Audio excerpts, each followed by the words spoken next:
지금까지 말씀드린 물권 변동은 물권 전반에 걸친 물권 변동이었습니다. 이걸 우리가 이제 총론적인 부분이다 이렇게 말씀드릴 수가 있습니다. 이제 강론적인 부분은 개별적으로 이야기하자는 겁니다. 그러면 앞에서 제가 말씀드릴 때 민법에 8가지 물권이 나와 있는데 그 중에서 한 가지를 빼버린다 그랬습니다. 질권을 빼버린다. 왜냐? 시험 범위가 아니기 때문에 동산에만 적용되기 때문에 그래서 빼버립니다. 그러면 7가지가 되겠네요. 그래서 우선 우리가 물권 강론 그래 봅시다.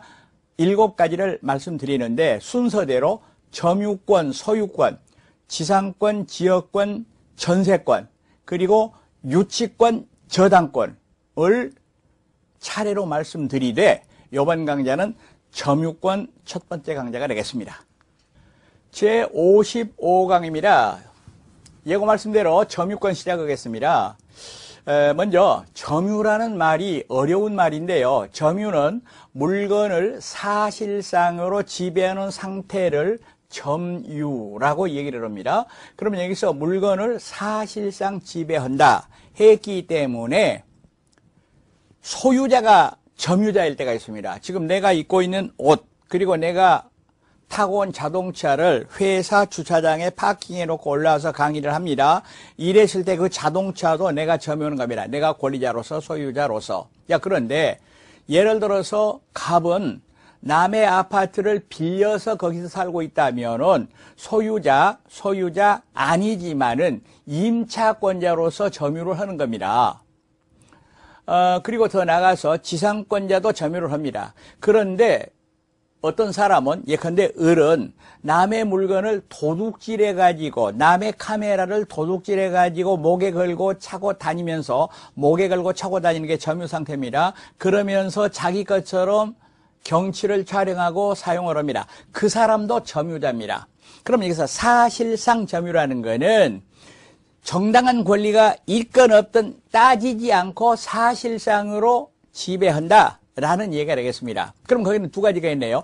정당한 권리를 가진 사람도 있고, 예를 들어서 소유자, 임차권자, 지상권자처럼 전혀 권리가 없는 사람도 있고, 예를 들어서 도둑 또는 임대차 기간이 다 끝났는데도 집주인이 비워달라고 하는데도 개기고 안 나가는 사람, 이런 사람은 정당한 권리가 없으면서도 점유를 가지고 있습니다.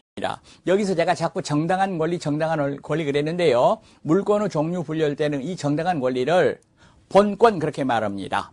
그런데 이 점유가 있으면 민법은 일종의 물권인 점유권을 인정을 해요. 점유, 이것이 그러니까 요건이고 점유권이 효과고 이렇게 우리가 얘기할 수가 있다는 얘기입니다. 그럼 이렇게 되겠네요. 도둑놈이 남의 물건을 훔쳐가지고 남의 카메라를 찍고 다닙니다. 그런데 예를 들어서 얘기할 때 제2의 도둑이 와서 그 카메라를 뺏으려고 그러면은 자기 거 아니니까 뺏길 수밖에 없냐. 그렇지 않습니다. 그 도둑하고 격투를 해가지고 물리칠 수가 있습니다. 이거를 점유보호 청구권이라고 말하는데 도둑의 점유는 정당한 점유가 아닌데도 불구하고 점유권이 인정된다는 얘기입니다. 다시 물건에 대한 사실상의 지배 점유를 법률 요건으로 해서 법률 효과가 생기게 돼 있는데 이런 제도를 전부 다 합쳐가지고 우리가 점유제도라고 얘기를 한다는 거죠. 그러면 점유권과 점유의 성립이랬는데요. 여기서 점유가 성립하면 그로부터 점유권이 생겨납니다. 즉 점유제도입니다. 이랬을 때 민법 규정을 보았더니 민법은 이렇게 정리를 하고 있습니다. 물건을 사실상으로 지배하는 그런 상태를 가리켜서 점유라고 하더라 입니다. 여기서 사실상 지배라는 것은 법률상 지배 아니다. 다시 말하면 본권이 있든지 없든지 상관없이 지배하는 경우가 될 것이다 이 말입니다.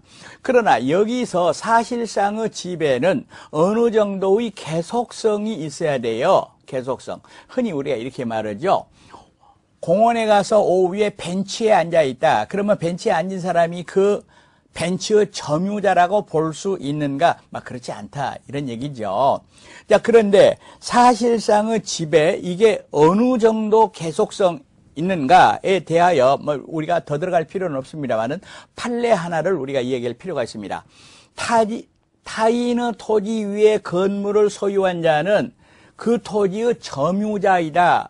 요 판례는 꼭 알으셔야 됩니다. 그러면 예를 들어서 갑의 땅이 있는데 을이 예를 들어서 임차권이나 지상권 없이 건물을 이렇게 지어가지고 있었다. 그 연유는 알 수가 없죠. 그랬을 때는 을은 이 건물 점유 말고 이 토지에 대한 점유자이다. 그 말입니다. 만약에 이게 이제 20년 이상 평원, 공연, 자주점유가 계속됐다면은 취득세 문제가 생기는 겁니다. 다시 건물은 소유이지만은 그 건물을 소유할 그 땅을 아무런 권한이 없다 하더라도 토지를 점유하는 상태다라는 거 알아두시기 바라겠습니다. 다음으로 점유권과 점유할 권리는 다른 것이다. 그러면 예를 들어서 도둑은 점유권이 있어요. 그러나 점유할 권리는 없다 하는 거 우리가 금방 이해하실 수가 있을 겁니다. 그러면 카메라를 잃어버린 사람은 점유권은 없어. 그러나 점유할 권리는 있어. 여기서 점유할 권리를 제가 본권 이렇게 얘기한다 그랬습니다. 그리고 점유가 성립하기 위한 요건으로는 점유 설정 의사가 필요하다라고 말을 합니다. 그러나 여기서 점유 설정 의사는 의사 표시에서 말하는 효과 의사하고는 다릅니다. 따라서 어린 아이나 예를 들어서 말하면은 제한 능력자, 예를 들어서 말하면 피성년 후견인, 피한정 후견인 이런 사람도 훌륭하게 점유를 가질 수 있습니다. 예를 들어서 어린아이가 자기 장난감을 가지고 놀고 있다. 그거는 점유가 성립합니다. 의사표시는 아니지만은 불완전하지만은 점유 설정 의사. 따라서 우리는 점유 설정 의사를 자연적 의사라고 얘기를 합니다.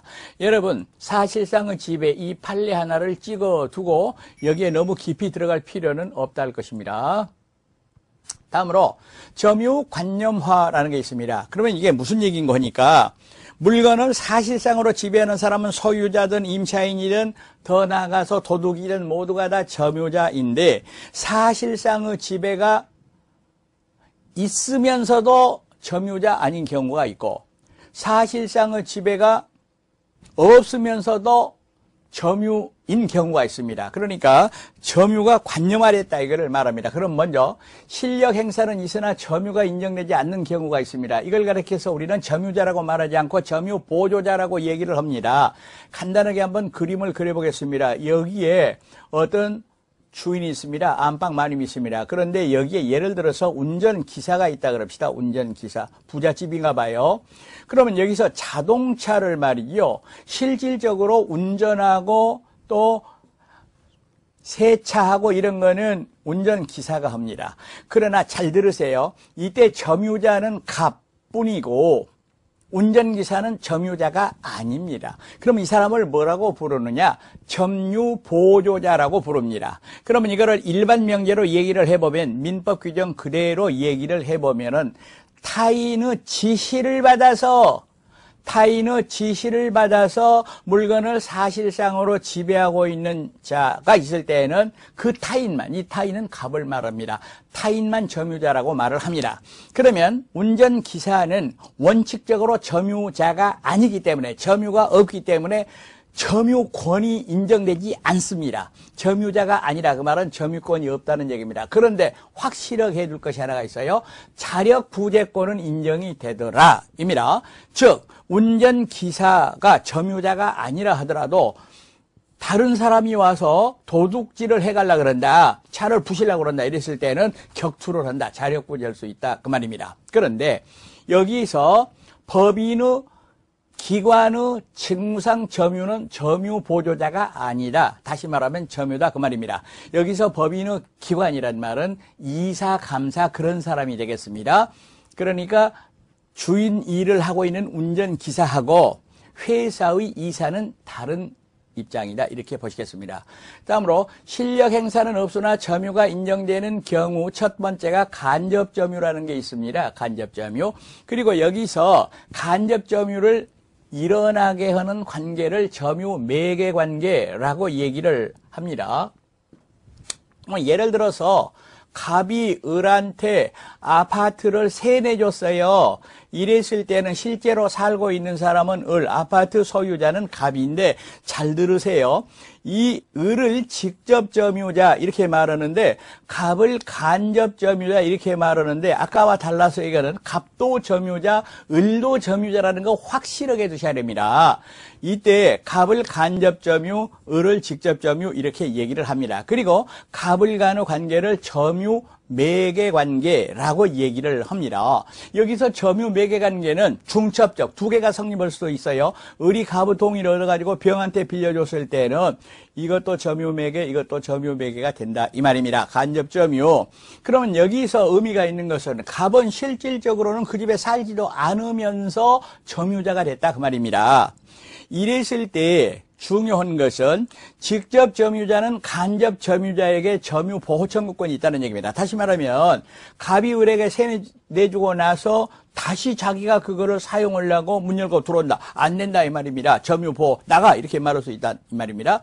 그러나 간접 점유자는 직접 점유자에게 점유 보호 청구권이 인정되지 않는다라는 얘기입니다. 그리고 직접 점유자가 이미 양도를 해버리면 간접 점유자의 점유 침탈 아니라고 보는 것이다. 다시 한번 얘기하겠습니다. 그러면 갑이 을한테 카메라를 맡겨놨는데 을이 그거를 병한테 팔아먹어버렸어요.